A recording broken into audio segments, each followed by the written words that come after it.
মা,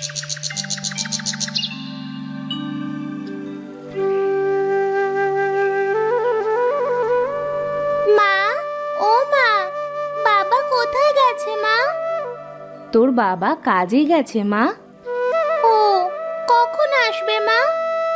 চলে আসবে, আর কিছুক্ষণ পরেই চলে আসবে মা। ও আচ্ছা মা, আমি তাহলে খেলা করতে গেলাম। এই বলে ইতি খেলা করতে চলে যায়। আর তখন রাজু বাড়িতে ফেরে। কি গো, এইভাবে মাথায় হাত দিয়ে বসে আছো কেন? কি আর করব, ঘরে যে চাল ডাল কিছুই নেই। ও আচ্ছা, এই নাও, এইগুলো রান্না করে ইতিকে খাইতে দাও। শেফালি বাজারগুলা নিয়ে ঘরের মধ্যে চলে যায়। এমন সময় সেখানে ইতি কান্না করতে করতে চলে আসে।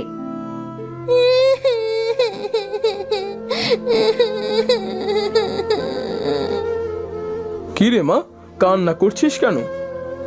বাবা জানো, রাফি আমায় ধরে মেরেছে।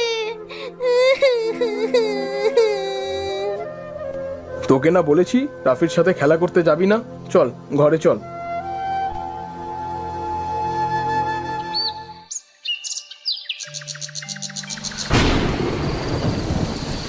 এই রোজ রোজ শাক ভাত খাইতে ভালো লাগে না মা।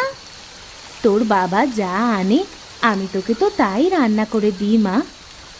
রাফিদের কত সুন্দর পুকুর রয়েছে, আর জানো সেই পুকুরে কত সুন্দর সুন্দর মাছ আছে। সেই মাছ দিয়ে রাফি প্রতিদিন ভাত খায়। আমাদের যদি একটা পুকুর থাকতো। মারে, ওদের অনেক জায়গা জমি আছে, তাই ওরা পুকুর কেটেছে। আমাদের তো এত জমি নাই রে মা। কেন বাবা, আমাদের উঠানে তো অনেক জায়গা আছে। তুমি আমাদের উঠানের একপাশে পুকুর কাটো। হয়েছে তোর পাকা পাকা কথা। নে, এবার খাওয়া শেষ করে ঘুমিয়ে পড়তো দেখি।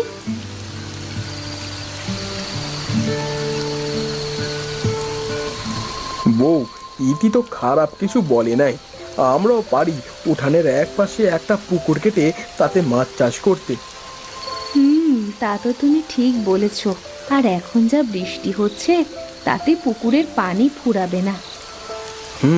কাল সকালে পুকুরের কাজে লেগে যাব ভাবছি। রাজু শেফালি খাওয়া শেষ করে ঘুমিয়ে পড়ে।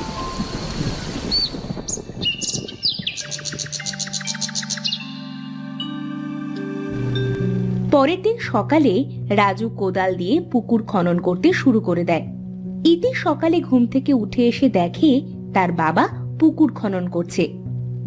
বাবা, তুমি পুকুর খনন করছো? হ্যাঁ মা, এখানে মাছ ছাড়বো। কি মজা, কি মজা! আমাদের উঠানে মাছ চাষ করব। হ্যাঁ রে মা, আমাদের উঠানে আমরা মাছ চাষ করব।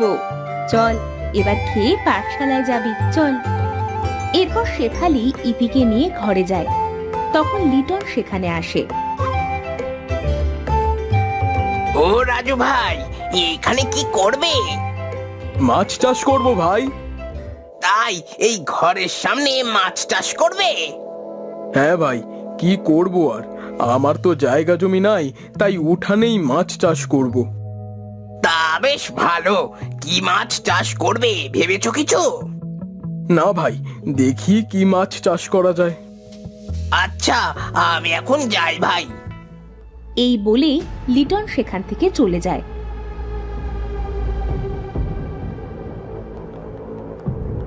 রাজু উঠানে মাছ চাষ করবে। বিষয়টা তো দেখতে হবে। আর করুক না, আমারই তো ভালো।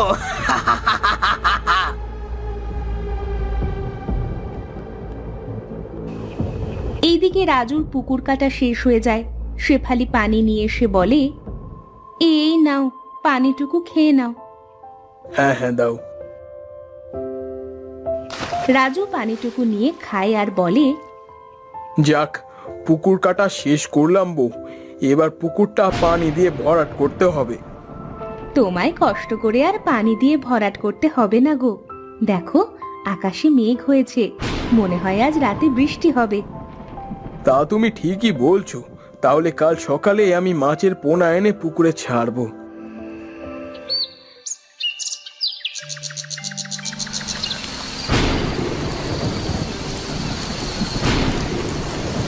তুমি সত্যি বলেছিলে বউ রাতে বৃষ্টি হবে। আহ, কত বৃষ্টি হচ্ছে, আমাদের পুকুরটা পানিতে ভরে যাবে। বাবা, তাহলে কাল পুকুরে কি মাছ ছাড়বে? শোনো, আমি বলি কি, তুমি কিছু রুই কাতলা মাছের পোনা এনে ছাড়ো। আচ্ছা, তাই করব। ইতিমা, যা মা, এখন গিয়ে ঘুমিয়ে পড়।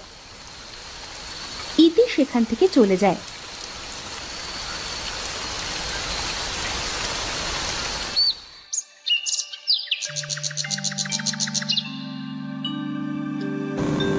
পরের দিন সকালে, বউ, আমি বাজারে গেলাম।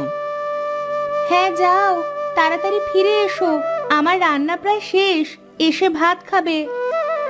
আচ্ছা, আমি চলি। এই বলে রাজু বাজারে চলে যায়।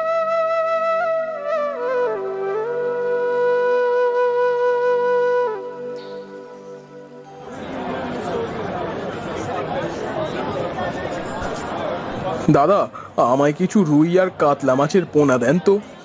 ঠিক আছে দাদা, আমি দিচ্ছি। এরপর হরেন রুই আর কাতলা মাছের পোনা রাজুকে দেয়। তোমার 300 টাকা হয়েছে দাদা। এই নিন দাদা আপনার টাকা। রাজু মাছের পোনাগুলো নিয়ে বাড়িতে চলে আসে।